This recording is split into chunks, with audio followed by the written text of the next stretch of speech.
Y esta es la vida eterna, que te conozcan a ti, el único Dios verdadero, y a Jesucristo a quien has enviado. Bienvenidos a su programa Teología para el Diario Vivir.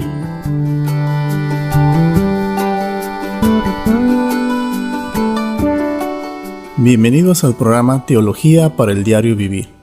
Estamos estudiando los nombres de Dios.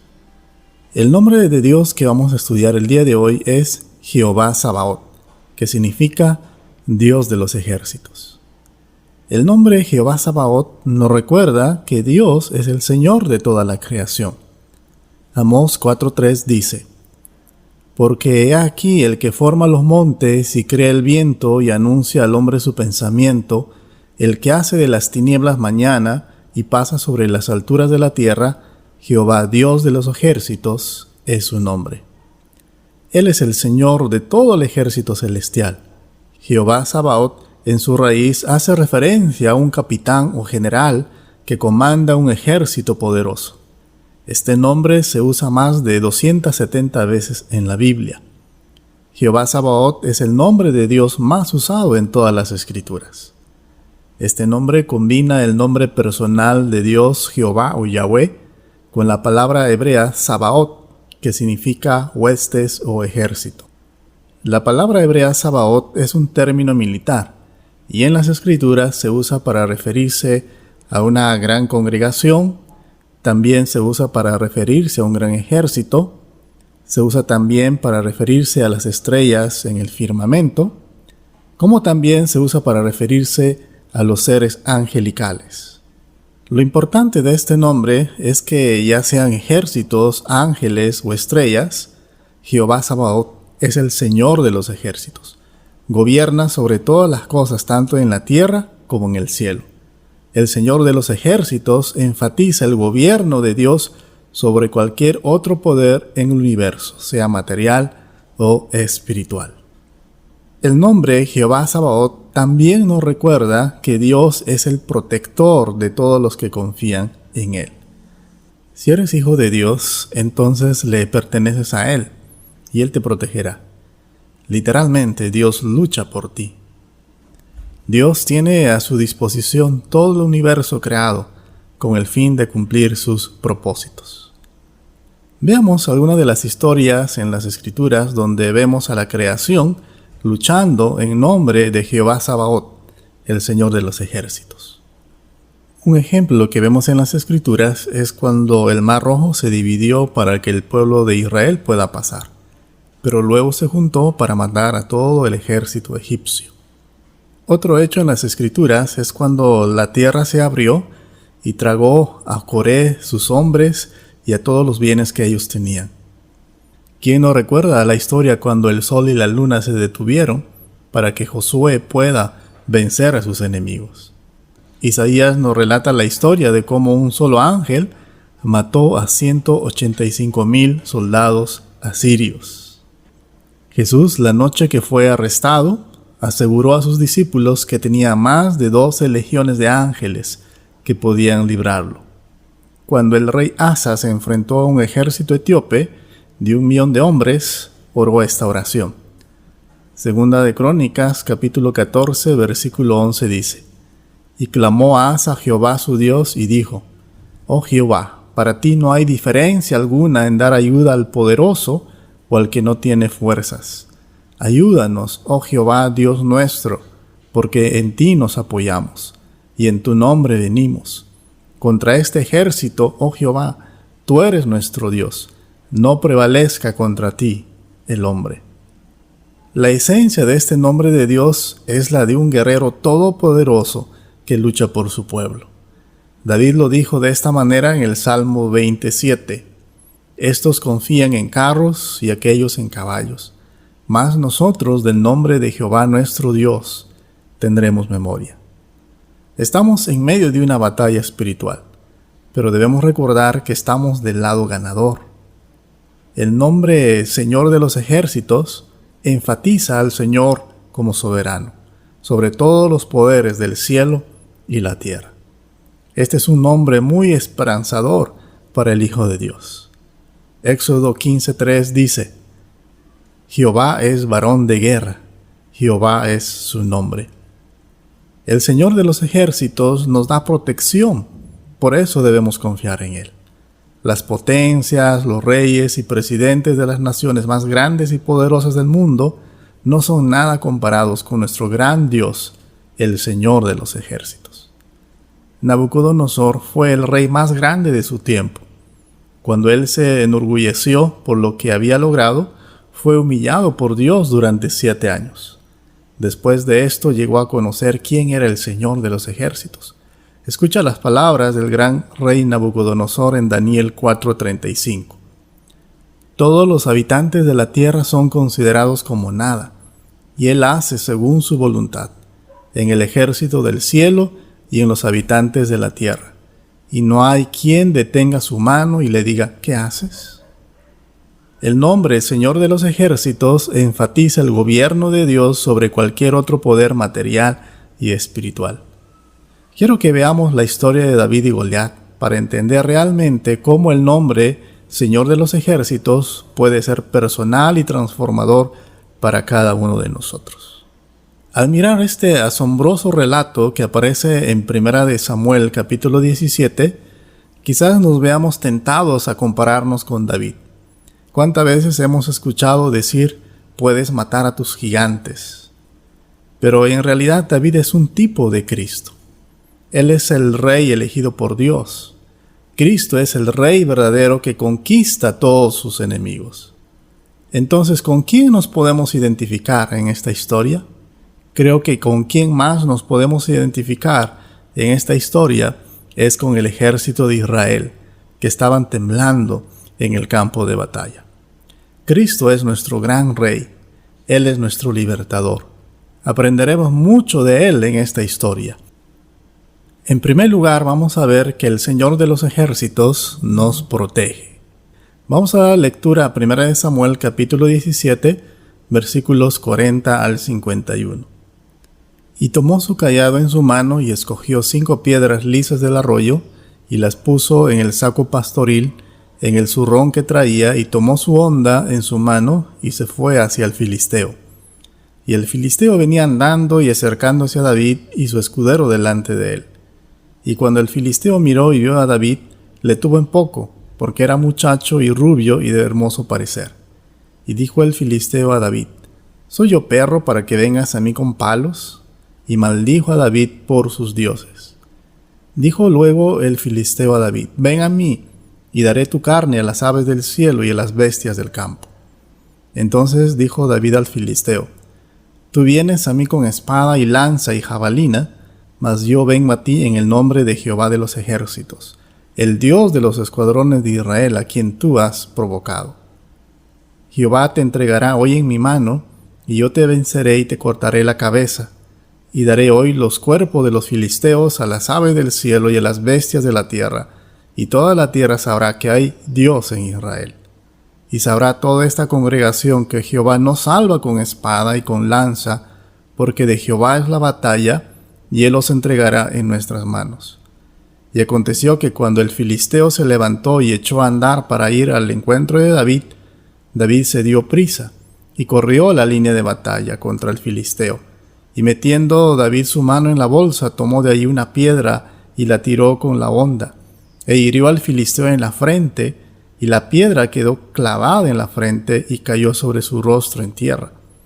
Así venció David al filisteo con honda y piedra, e hirió al filisteo y lo mató, sin tener David espada en su mano. Entonces corrió David y se puso sobre el filisteo, y tomando la espada de él y sacándola de su vaina, lo acabó de matar. Y le cortó con ella la cabeza, y cuando los filisteos vieron a su paladín muerto, huyeron.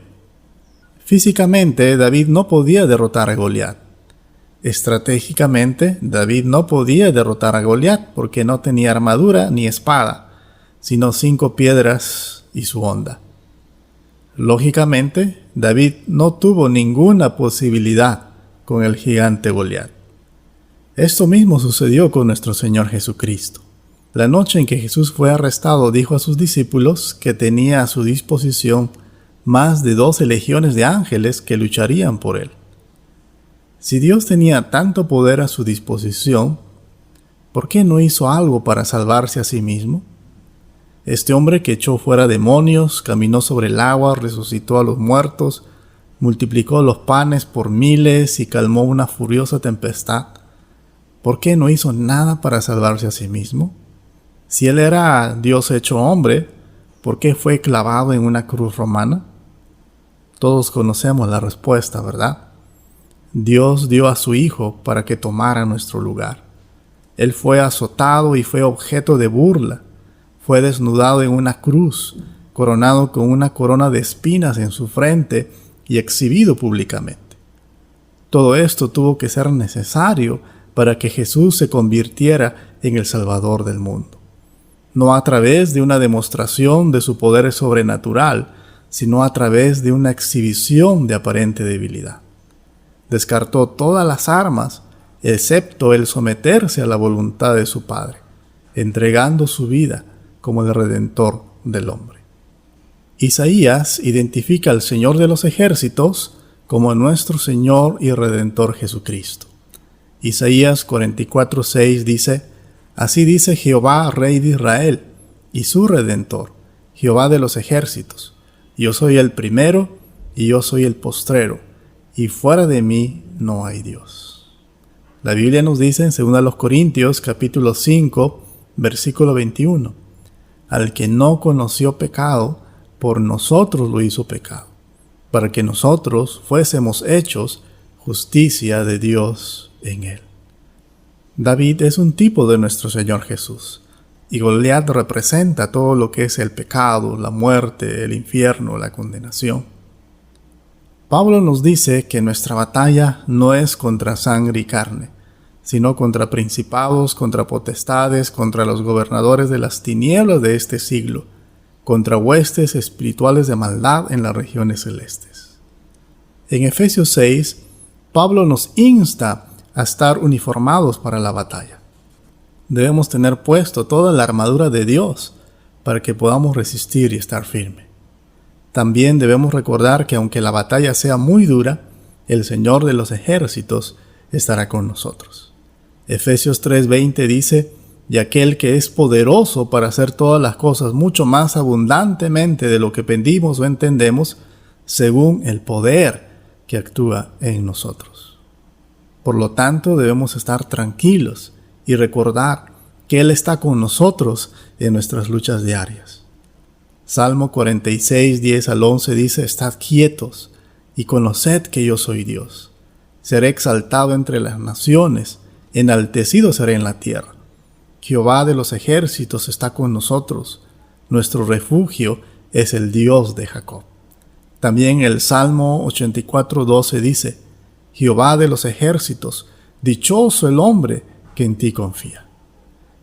En segundo lugar, vamos a ver que el Señor de los ejércitos está con nosotros. David nunca tuvo entrenamiento militar.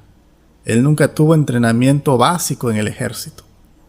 Debemos recordar que en los momentos más difíciles de nuestra vida nunca estamos solos.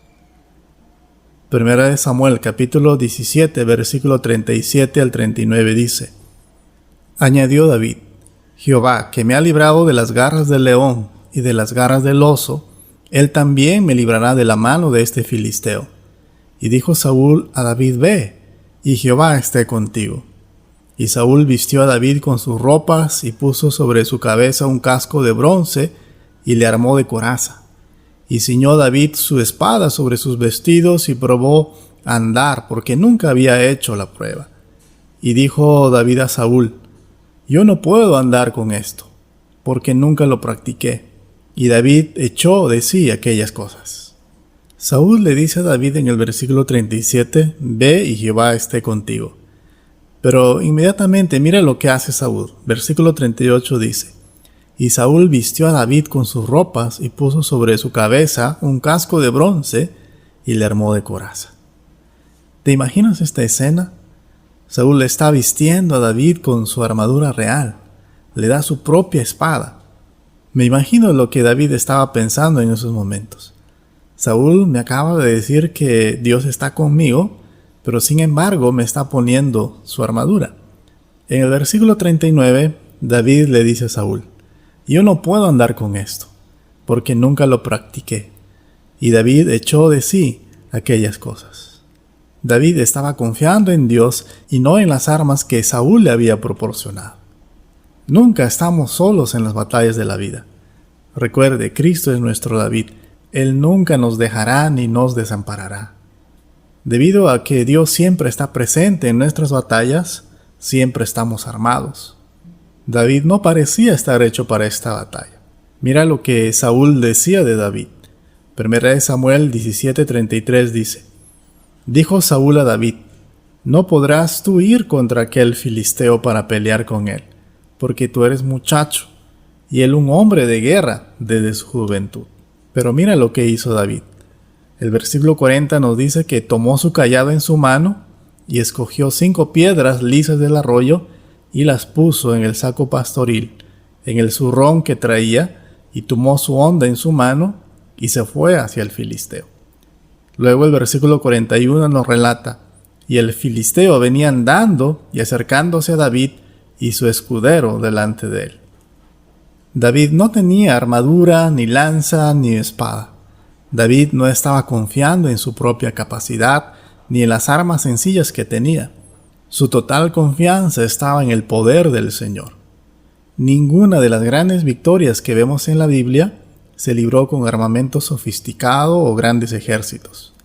Zacarías 4:6 dice: no con ejército ni con fuerza, sino con mi espíritu, ha dicho Jehová de los ejércitos.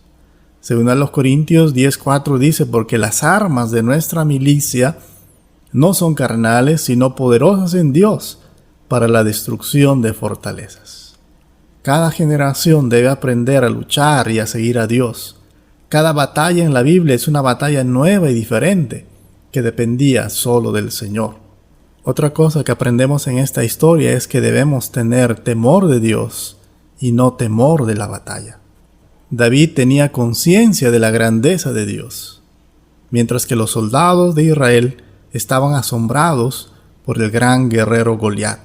1 Samuel 17:23 al 25 dice: mientras él hablaba con ellos, he aquí que aquel paladín que se ponía en medio de los 2 campamentos, que se llamaba Goliat, el filisteo de Gat, salió de entre las filas de los filisteos y habló las mismas palabras y las oyó David. Y todos los varones de Israel que veían a aquel hombre huían de su presencia y tenían gran temor. Y cada uno de los de Israel decía: ¿no habéis visto aquel hombre que ha salido? Toda la conversación del ejército de Israel se centraba en ese gigante que habían visto. Por eso en el versículo 25 exclaman: ¿no habéis visto aquel hombre que ha salido? Pero David tenía una perspectiva diferente. Tenía la perspectiva correcta. Mientras que los israelitas enfocaban su mirada en este gigante paladín llamado Goliat, David decía: ¿quién es este filisteo incircunciso para que provoque a los escuadrones del Dios viviente? Si hay mucho miedo en nuestras vidas, probablemente se debe a nuestro poco asombro de quién es Dios. Y eso se va a ver reflejado en el testimonio que también nosotros damos a los demás. Otra cosa que aprendemos en esta historia es que tenemos autoridad debido a la presencia de Cristo, quien es el Señor de los ejércitos. David no tuvo que ensayar sus palabras de antemano. David tenía una conciencia genuina de la grandeza y la majestad de Dios. Sin embargo, David no solo vio a Dios como alguien alto y sublime, sino que vio a Dios como alguien que estaba cerca de él. El Dios Todopoderoso estaría con él y lo ayudaría. Aquí hay una verdad muy importante. Si estás del lado del Señor, entonces el Señor estará de tu lado. David sabía esto. Después de que Goliat acabó sus amenazas, David se enfrenta en el poder de Dios con este simple hombre que estaba blasfemando el nombre del Dios Todopoderoso. 1 Samuel 17, 45 al 47 dice: entonces dijo David al filisteo: tú vienes a mí con espada y lanza y jabalina, mas yo vengo a ti en el nombre de Jehová de los ejércitos, el Dios de los escuadrones de Israel, a quien tú has provocado. Jehová te entregará hoy en mi mano, y yo te venceré, y te cortaré la cabeza, y daré hoy los cuerpos de los filisteos a las aves del cielo y a las bestias de la tierra. Y toda la tierra sabrá que hay Dios en Israel, y sabrá toda esta congregación que Jehová nos salva con espada y con lanza, porque de Jehová es la batalla, y él los entregará en nuestras manos. David le dice varias cosas a Goliat. Lo primero que le dice es que él había desafiado a Dios. En segundo lugar, le dice que Dios le entregaría en sus manos. En tercer lugar, le dice que él lo vencería. En cuarto lugar, le dice que le cortaría la cabeza. Y en quinto lugar, todo el ejército filisteo sería derrotado. ¿Por qué David tenía tanta confianza? David tenía tanta confianza porque tenía un Dios real. David fue como un evangelista en ese campo. En cierto sentido, él está predicando el evangelio cuando dice: toda la tierra sabrá que hay Dios en Israel. No debemos temer al hombre ni a las circunstancias que se pueden presentar en nuestra vida, sino solo debemos temer al Señor, y Él nos dará la victoria. En tercer lugar, vamos a ver que el Señor de los ejércitos promete la victoria. Recuerde que la batalla no es nuestra, sino que le pertenece al Señor. Primera de Samuel 17:47 dice: y sabrá toda esta congregación que Jehová nos salva con espada y con lanza, porque de Jehová es la batalla, y él los entregará en nuestras manos. Esto me recuerda lo que dijo David en el Salmo 27. Estos confían en carros y aquellos en caballos, mas nosotros del nombre de Jehová nuestro Dios tendremos memoria. Primera de Samuel 17:48 dice: y aconteció que cuando el filisteo se levantó y echó a andar para ir al encuentro de David, David se dio prisa y corrió a la línea de batalla contra el filisteo. David comenzó a correr, no para huir, sino estaba corriendo para enfrentarse con el gigante. Quizás en estos momentos los hermanos de David estaban muy temerosos de que iban a presenciar la muerte de su hermano menor. El rey Saúl quizás vio con preocupación cómo este joven músico que le había servido en su corte es asesinado por este gigante Goliat. Todo el ejército israelita estaba mirando expectante. Primera de Samuel 17:49 al 51 nos dice: y metiendo David su mano en la bolsa, tomó de allí una piedra y la tiró con la honda e hirió al filisteo en la frente. Y la piedra quedó clavada en la frente y cayó sobre su rostro en tierra. Así venció David al filisteo con honda y piedra, e hirió al filisteo y lo mató sin tener David espada en su mano. Entonces corrió David y se puso sobre el filisteo, y tomando la espada de él y sacándola de su vaina, lo acabó de matar y le cortó con ella la cabeza. Y cuando los filisteos vieron a su paladín muerto, huyeron. De esta manera David mató al gigante Goliat, y el ejército filisteo termina huyendo. Ese día hubo una derrota, y fue la de los filisteos. Recuerde que nuestro Señor Jesucristo es nuestro David. Él es nuestro Rey de Reyes y Señor de Señores. Romanos 8:37 dice: antes, en todas estas cosas somos más que vencedores por medio de aquel que nos amó. Pablo nos recuerda en 1 Corintios capítulo 15, versículos 51 al 57. ¿Dónde está, oh muerte, tu aguijón? ¿Dónde, oh sepulcro, tu victoria? Ya que el aguijón de la muerte es el pecado, y el poder de pecado la ley, mas gracias sean dadas a Dios que nos da la victoria por medio de nuestro Señor Jesucristo. La única persona que estaba en comunión con Dios ese día era David. Él confió en el poder de Dios y Dios le dio la victoria. David dijo: toda la tierra sabrá que hay Dios